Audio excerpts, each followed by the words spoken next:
Hey everyone, how's it going? My name's Cloud, and welcome to my personal VOD reviews of Locals.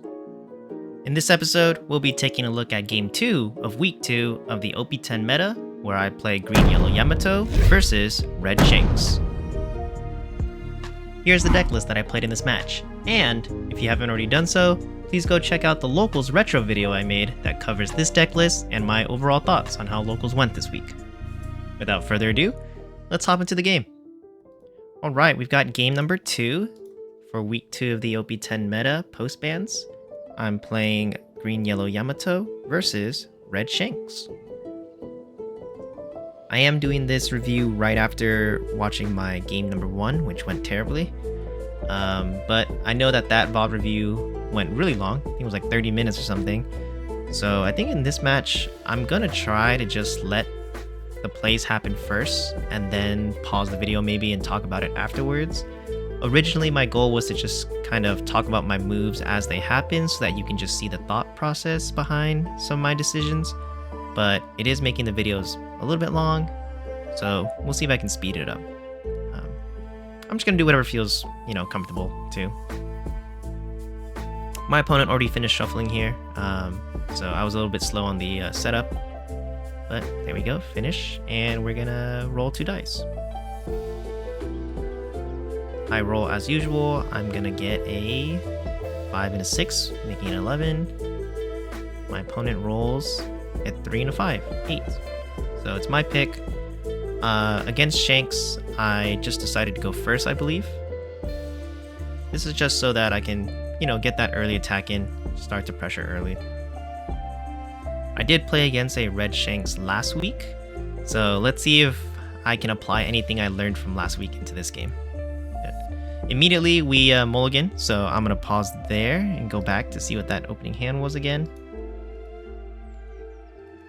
So let's play.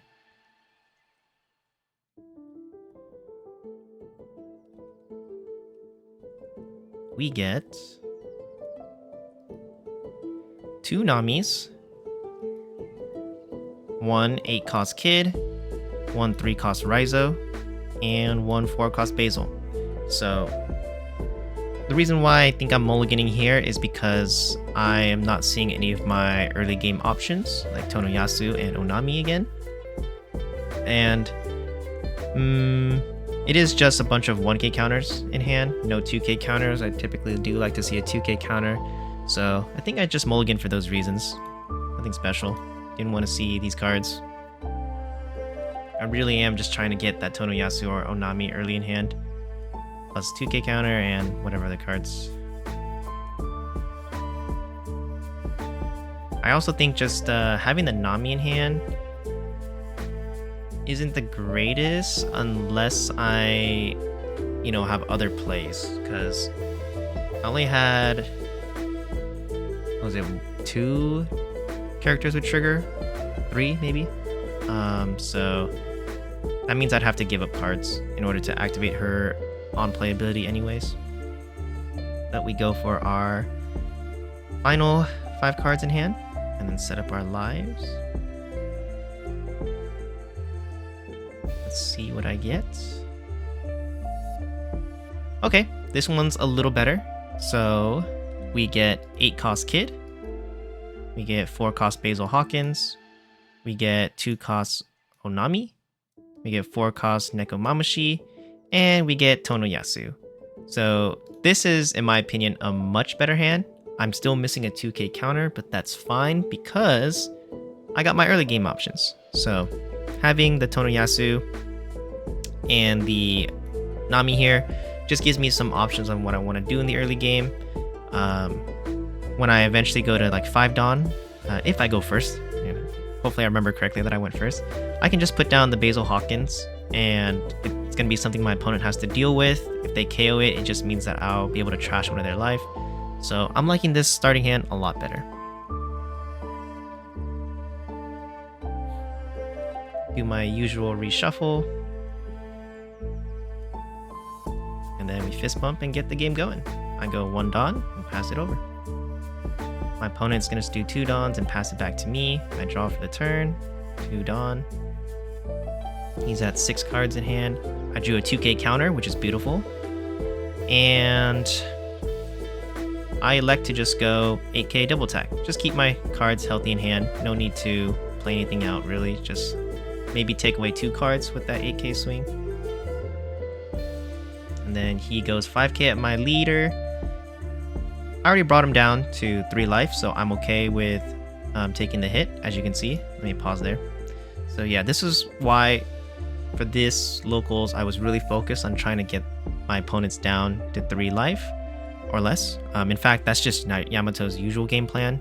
If you think about game number 1, that's not what I did, which is why I had a terrible time there. But 8k swing with my Yamato on turn 2. It's a lot of pressure. They have to give up 2 cards in hand, at least 2 2Ks if they want to counter out of it. So he decides to just take his 2 life here, which means that he's down to 3. And now my leaders activate main abilities online. And so is my trigger bodies. So you can see that my first hit here was a Neko Mamushi. This is typically what I like to do. So if I'm able to get them down, I'm, really comfortable just taking the first hit. So he ends up playing Lucky Roo for 4 Dawn, a blocker, a really good blocker. So I'll put it up on screen. It allows him, I think, to KO a 6k power character. Let me just... Lucky Roo. Where is it? Hello? Sorry, pause. I'm gonna try to get that card up. Oh, that's why. Alright, there it is. So Lucky Roo, it should still be on screen. 4 cost, 5k power character with 1k counter that says blocker. On KO, if your leader has red hair pirates type, KO up to 1 of your opponent's characters with a base of 6,000 or less, which is really good, especially against my deck, which has a lot of 6k power characters. 6k power or less characters. Oh, sorry, left the marking on there. But I go up to 5 Dawn. I think I drew the Mihawk. I'm not going to go back. I play 3, go Mihawk into Basil Hawkins. Very nice. And then I use leader ability, actually, to attack the Lucky Roo. So yeah, 2 Dawns on my Nekomamushi lets him attack active characters. So it's a 7k attack towards the Lucky Roo. He gives a, I think it's a 2k counter?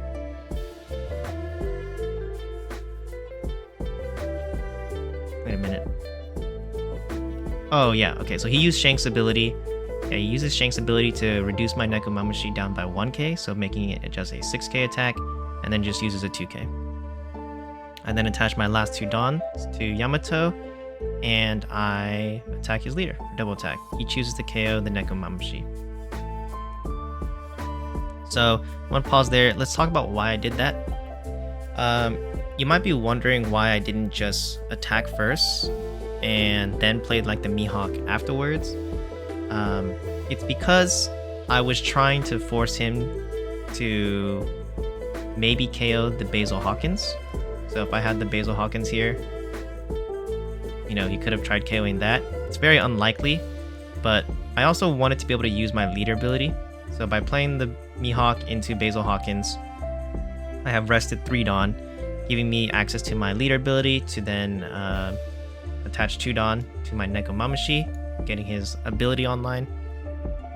And then, yeah, I'm okay with him KOing any of these other characters with Lucky Roo, since if he KOs Basil Hawkins, he has to trash a life, and then if he KOs Mihawk, I still have two attacking bodies on board, and then if he KOs the Nekomamushi, I at least already attacked with it, right? So, no issues there. And then I still have 5 cards in hand, and 2 bodies on board. If I didn't do this play first, also, I wouldn't have been able to attack 7k with my leader ability, or with my leader. So, he's at 6 Dawn now. He attaches 1 Dawn to his Shanks, and then he, I believe, attacks my life. I'm thinking about whether I want to counter or not. I do have a 2k, so I could counter out of the 6k swing, which I do. Okay. plays Nami to search top 5 for a Straw Hat Pirate. Finds the 5-cost Luffy from starter deck 21, a really good addition to Shanks decks. And then he plays out another Lucky Roo for 4 Dawn. Another blocker, huh? Crazy. Passes back to me, I draw for the turn, and then I go up 2 more Dawn to P7. And I don't really have a nice body to play at this moment, so yeah. He's got 7 cards in hand. He also has a blocker, which is making me rethink my turn here.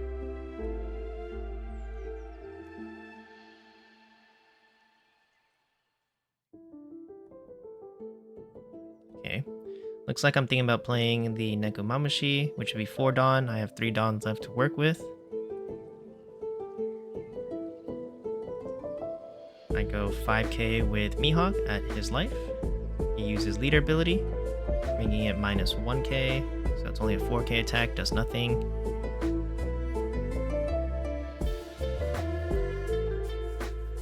I go 7k double attack at life.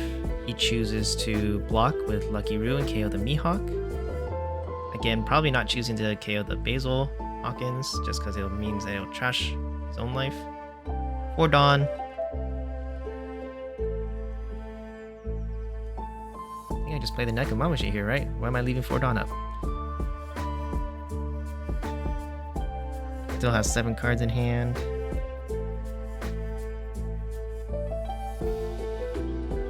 Yeah, I don't know why I was thinking so hard here, but should have just slammed the 4 Dawn. And then I'd use leader ability to attach 2 Dawn to my Basil Hawkins and attack him for 7k, which he takes. So here I'm doing it properly. You know what happened in my first game? I was not using Yamato's leader ability correctly, but my opponent here is already at 3 or less life, so it's all good. 5k swing at my life.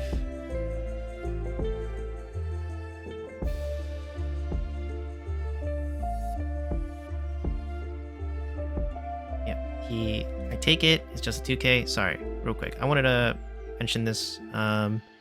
So in that last turn, I'm going to go back just a little bit here. I think this was a smart heads-up play. I attached, since I had a feeling I was playing the Nekomamushi for 4 Dawn, I had 3 Dawn to work with. And so I have Mihawk on board. I can attach 1 Dawn here to make it a plus 1k. I know my last 2 Dawns can go on my leader for a 7k here. Plus 2k for 7k. And then if I'm able to play out the Nekomamushi, that means I'll have 2 rested Dawn at least, which then I can attach, 2 rested, attach it to Basil Hawkins for another plus 2k here. And so by attaching the 1 Dawn first with Mihawk and attacking, it just meant that if he decides to block with Lucky Roo, he either has to KO my Basil Hawkins, which would make him trash a life. It would remove an attacker, but yeah, he'd have to trash his own life. Or he'd have to KO the Mihawk, which already attacked. So it's not too much value either way for him. So just wanted to mention that. I forgot. But let's go back here. So right here. So I take the hit. It's a 2k Mihawk. He plays the Ben Beckman, which lets him just immediately trash a 6k power or less character. So there goes my Basil Hawkins. All good. And plays with another Onami, looks at top 5, takes the Tony Chopper, which I believe is a 2k. Let's put that up on screen as I look on the side for it. Yep, 2k. Back to me, I draw, go up to 9 Dawn. It's the Nami. So here's where it's really nice. He's got no blockers. I've got 9 Dawn. I don't have Hody Jones, which is unfortunate. Hody Jones sometimes here would be pretty cool to get another rush character on board. But I tap 2 Dawn, play Tonoyasu. Pop it to give my leader plus 3k for the turn.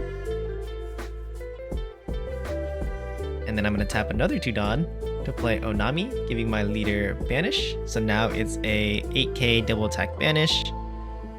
Oh man, I'm thinking about putting all my Dawn on Yamato. But I end up just going 4 Dawn to make it a 12k double attack banish at my opponent's life. He's gonna have to either give up a lot of cards in hand or just take the banish hit. And he takes the banish hit. So he's instantly down to 0 life.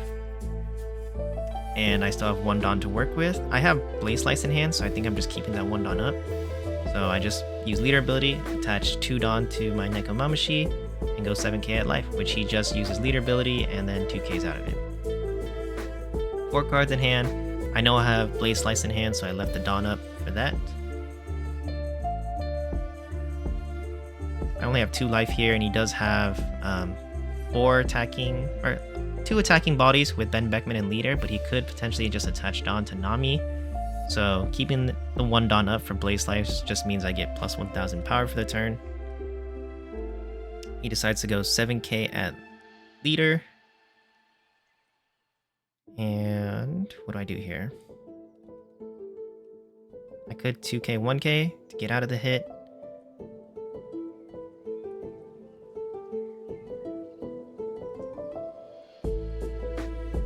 Which I do. Alright. I'm thinking potentially he has a rush character, so I just want to keep healthy with life. 5k here. Unfortunately, I don't have the counter. I could have used Blaze Life here, but I wasn't certain he was going to attach Dawn to the Nami, so I didn't want to waste it. So just took the hit, chose not to KO or use the Nami trigger ability. And boom, he attaches 5 Dawns to Nami, going 7k. He has 5 Dawn left, which means that he could just do another 7k with Nami. So, thinking about the math here, I tap the 1 for Blaze Slice. Here's my leader plus 1000 for the turn, and yeah, I was afraid of him attaching Dawn to the Nami, so I just end up using it to rest the Nami.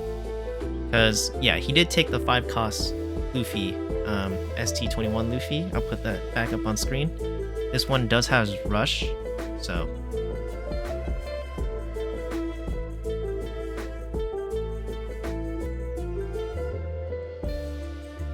Oh, that's right. So, sorry. Pause real quick. He attacked 7k with the Nami, and I only used Blaze Slice, which only puts me up plus 1k, so I still ended up taking the hit.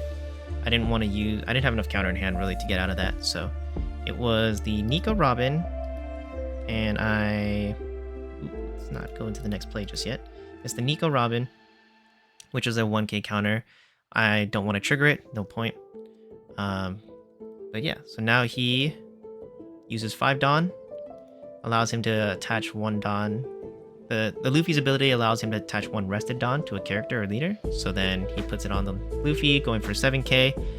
And I just had enough counter for it.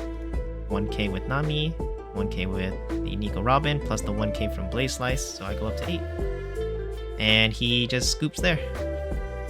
But I think it was just a really heads up play, keeping that Blaze Slice around. If I did not keep the Blaze Slice, I think I would have lost there. But that's going to do it for this episode. Thanks for watching.